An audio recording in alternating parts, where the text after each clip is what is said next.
let's go back to this Florida race and let's take a look at this, because it is absolutely unbelievable that what they're doing here. This was a very surprising race, right? Ron DeSantis won big in the primary for the Republicans because he had Trump's backing. Once again, Donald Trump showing that he has a lot of power with the Republican base. And then Andrew Gillum came out of nowhere, mayor of Tallahassee, Bernie bro, right? Bernie supporting him. He's a socialist. He is a socialist. Says he's definitely wants to see Trump impeached. And he wins out of nowhere, showing that the polls can't pick up. They can't pick up who's going to show up for these offbeat elections. They do not know who's going to show up. So the polls mean absolutely nothing. And it means you should show up in November. Do not stay home in November if you do not want to see Donald Trump hounded out of office by crazed Democrats. If you do not want this hatred that you see in the media to be realized and instantiated in our politics, you better show up in November and let the pollsters not know you're coming, and vote for whoever is your local Republican, because you're going to want to hold the House. But that came as a surprise. Ron DeSantis then comes on TV, I think on Fox, and he makes the following statement. So let's look at him first. This is cut 7. Florida elections are always competitive, and this is a guy who, although he's much too liberal for Florida, I think he's got huge problems with how he's governed Tallahassee. He is an articulate spokesman for those far left views, and he's a charismatic candidate. And I watched those Democrat debates. None of that was my cup of tea, but I mean, he performed better than the other people there. So we've got to work hard to make sure that we continue Florida going in a good direction. Let's build off the success we've had on Governor Scott. The last thing we need to do is to monkey this up by trying to embrace a socialist agenda with huge tax increases and bankrupting the state. That is not going to work. That's not going to be good for Florida. So I have to say, the way that some of the press reported this was absolutely disgusting. The Hill, CNN, they had headlines that said, DeSantis says it's monkeying things up to vote for a black candidate. Now, you just heard it. I just played it. You saw it come out of his mouth. He was talking about socialism. He was praising Andrew Gillum. He was saying what a talented guy he was, but he was saying that his philosophy, it's really clear what he was saying. He was saying his philosophy was no good. But Gillum pounced on this like crazy. If they can find see, the whole point is to make you watch your tongue so you can't think straight. The whole point is to make you watch. If you slip, if you say something that can be spun, you have to always be thinking, so you can't really think as clearly as you want to if you're a candidate. So Gillum just absolutely makes hay out of this on Fox. Clear that Mr. DeSantis is taking a page directly from the campaign manual of Donald Trump. But I think he's got another thing coming to him. If he thinks that in today's day and age, Florida voters are going to respond to that level of derision and division, they're sick of it. What we're trying to offer in this race was is that a North racist Star or for where we want to go as a state. Was that racist or a figment of speech? Well, in the handbook of Donald Trump, they no longer do whistle calls. They're now using full bullhorns. And that was a bullhorn? And what I've got to say about that is that we've got to make sure that we stay focused, I think, on the issues that confront everyday people. I'm not going to get down in the gutter with DeSantis and Trump.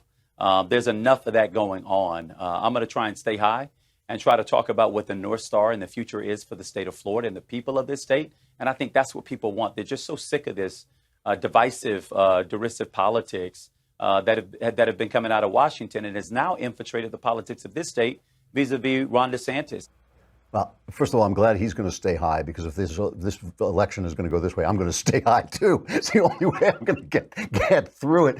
But that was expert Democrat politics, because he says, look how divisive he is being, because he said, monkey, and it's Trump. Trump's a racist, therefore he's a racist. I mean, it's just all BS, because the guy was talking about socialism, and that's what Andrew Gillum doesn't want to talk about. He doesn't want to talk about the fact that Tallahassee has been lagging behind other cities in the Florida economy while he was mayor. He doesn't want to talk about that. He doesn't want to talk about what socialism means. What it means is that your work, your time, your life belongs to the state, and your money can be spent the way the state says, not the way you say. He doesn't want to talk about that. He wants to talk about monkey. Now, let's just look one more time again at him using this phrase to see if it really is a dog whistle.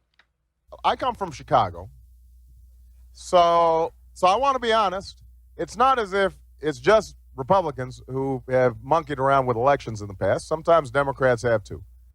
Wait, now that I hear it again, maybe it was a little race. Oh, wait, that was Obama. Just a minute here. Not only was that Obama using that racist phrase, he was running against McCain, and now McCain's dead. Is that a coincidence? I don't think so, my friends. I mean, this is ridiculous. Just come out and say it, Andrew. Just come out and say, I'm a socialist. You want to vote for that? See how far you get. See how far you get with this thing.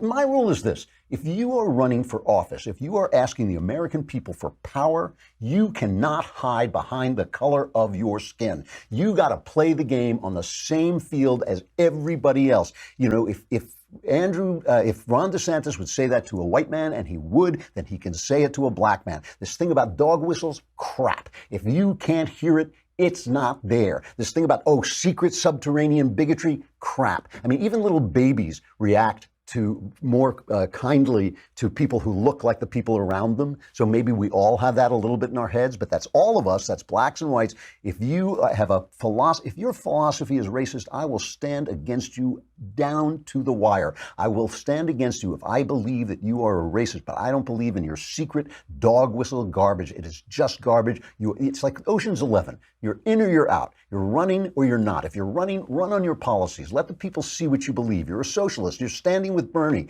You're standing with a guy who honeymooned in the Soviet Union, right? In a slave state of the Soviet Union. You're standing with a guy who stood with the communists in Nicaragua, who stood with the communists in Cuba. You're standing next to him. I want to hear about that. I don't want to hear about the color of your skin. I don't give a rat's. I really don't. And so I think this is going to cost them votes. I think they pulled this trick too many times, and they pulled it too fast. Because, again, what are the rules of racism? It's, what are the rules? What are the rules of using the word monkey? I've never understood why that is obviously if you say that to a black person directly, oh yeah, you're a monkey, that's racist. But if you're just using the phrase as we all use it, he's monkeying around, whatever we use it for, because we're all related to monkeys, obviously.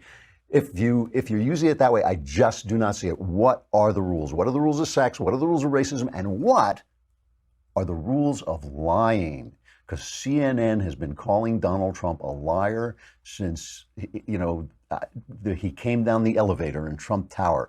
Every single thing. If he says, the crowd was bigger than it was, what a liar, what a liar. If you say, if you like your doctor, you can keep your doctor. But if you say your crowds are bigger and you're Donald Trump, you're a liar.